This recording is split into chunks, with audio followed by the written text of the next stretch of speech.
I myself got locked into and step by step created myself because of fear of performance anxiety, because of fear of embarrassment everywhere I went, because of ridicule and mockery everywhere I went.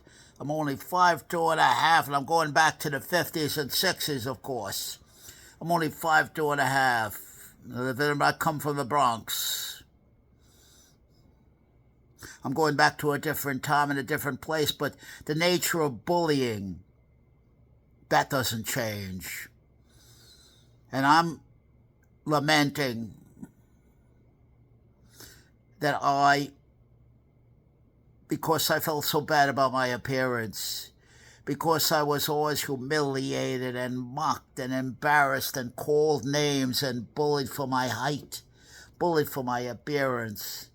Little Jewish boy in a very tough neighborhood.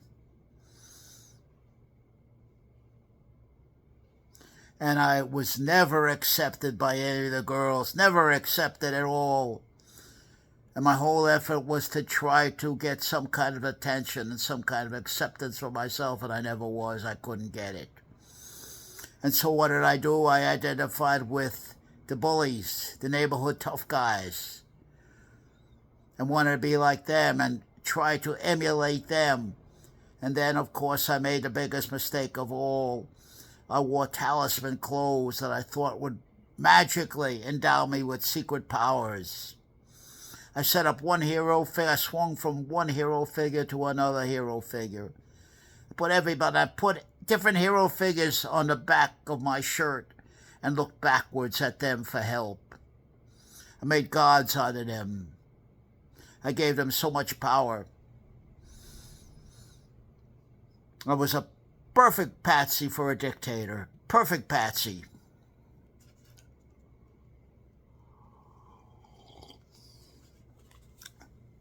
You always go for somebody who expresses your social political reality most hopefully to you. You look for your strong man. You look for your miracle. You look for your guru. And the guru was like the Wizard of Oz. When they pulled that curtain away, the wizard had no power at all. We saw all the mechanisms he used to control. He was finally exposed, but it takes a long time. There's many guards before the wizard to get to that curtain and pull it away from him. You have to get through all those guards. And you get intimidated by that. You get intimidated by the illusion and the visual of power that doesn't really exist. It's just power that gives an external justification for our own cowardice within us. And I cop a plea to that. I was the biggest coward of them all. I couldn't walk down the street in the Bronx without being ridiculed and mocked for my height, for my appearance, and for the weakness in my body. And I was always told, this guy can be a doctor, a lawyer, a big shot, and live on Park Avenue, drive Mercedes and Rolls. They fed me through all that bullshit. Mind your education, mind your education. If you listen to the wrong hero figures, if you listen to the wrong phony accolades from idiots who don't have the experience and do not know what they're talking about, but sell a good bill of goods. It's the bill of goods that you have to look out for. Don't buy a rotten bill of goods. Before you buy it, open the package and look at those goods very, very carefully, you understand. Before you buy into it, talk to people, look around you before you buy into the bill of goods. But you have to most of all know yourself.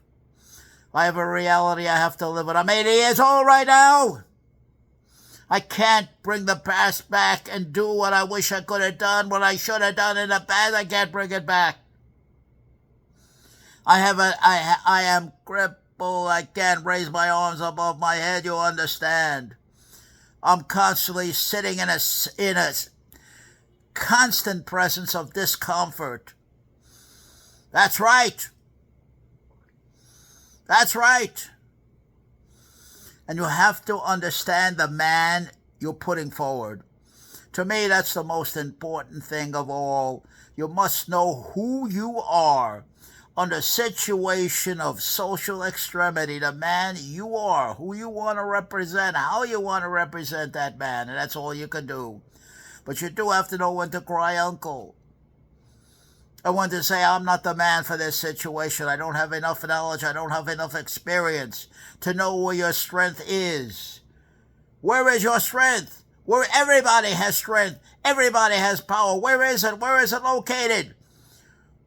How are you? What are you when your mask is off?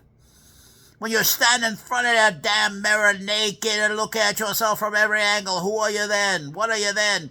When you look in the mirror and nobody's around and you have to tell the truth about who are you? Who are you then? What are you then? I'm willing to face all those facts. I listen to my critics. Bring me to my severest critic, and I'll give him full opportunity to make his case against me. You understand what I'm saying? I'll help him make his case. I'll paraphrase what he's saying. Is this what you want to say? Have you got anything more which you wish to add? Go ahead. I'm going to listen to you. Give you full opportunity to get your fill.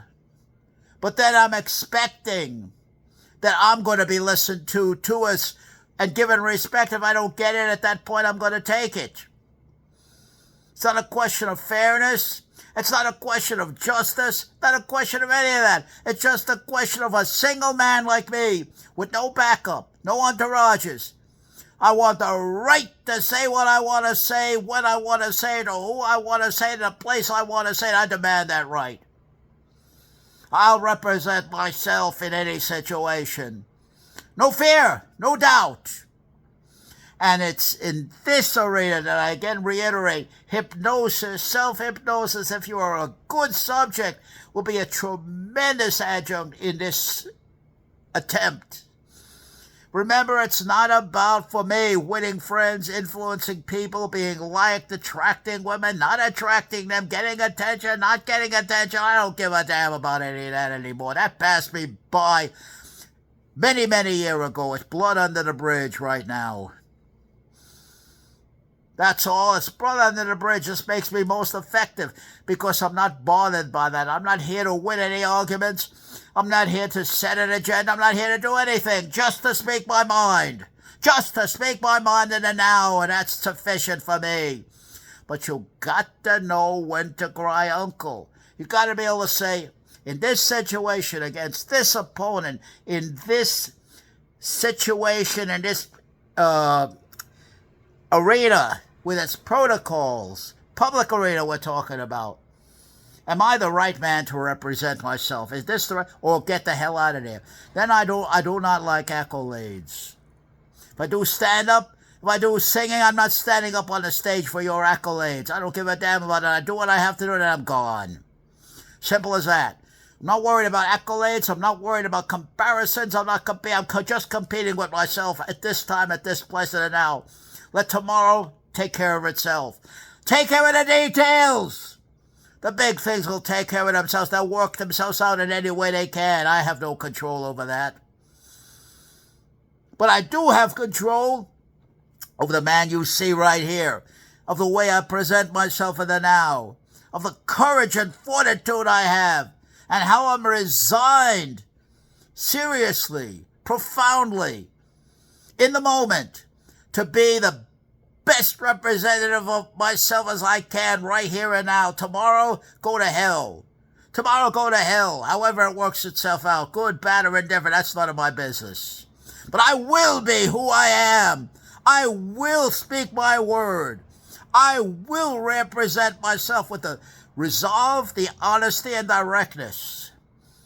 And I will go into my opponent's den and try to beat him right there. Why? Let him be in his den. Let you take a Mark Levin. You come into Mark Levin's den. This is a disgusting, thoroughly disgusting individual. Character and everything. I want to hear him in his den. I want to hear him at his worst. I want him to attack me. Bill O'Reilly, the same thing. Stand up, O'Reilly. I want him to attack me. I want him to pontificate and bloviate. I want him to do this. I want to handle that particular man right in front. I want him to present himself with everything he's got. And I'll help him. But then he better respect me. And he better shut up and listen to what I have to say in terms of pushback. And I will push back on him. Not maybe, not if, I will push back on him. I may not win, it has nothing to do with it. But I have to live with a man I see in the mirror. That's the most important. That's the only obligation I have. Can I live with a man who's looking back at me in that mirror when I'm in my solitude? That's the only thing that matters. That's what I'm shooting for. Nobody takes that away from me. Remember this, and I said it. You and I do not have any rights, any property, you understand, that we're not willing to fight for and defend and represent ourselves. Nobody can do it for you. Nobody can do it. It's a pay-as-you-go world. Each has their own, none has the time. Remember, I said it. Make a deal. Negotiate. Compromise. There's a world full of negotiation and compromise. What are we talking about? Sales, my friend. Sales. If you can't sell it to yourself, how in the hell are you going to sell it to anybody else? That's what I'm saying. You're going to listen to me because I said it. That's all. Sell yourself. That's all you have to do. Just sell yourself. You think you're right? Say so. Say so. Let me hear what you have to say and say it to me like a man. Not a giggling punk like Tucker Carlson. Don't giggle at me. Not another punk like Ben Shapiro. These are punks. That's all. I said it, and I meant it. I said it, and I meant it. And that's where I stand.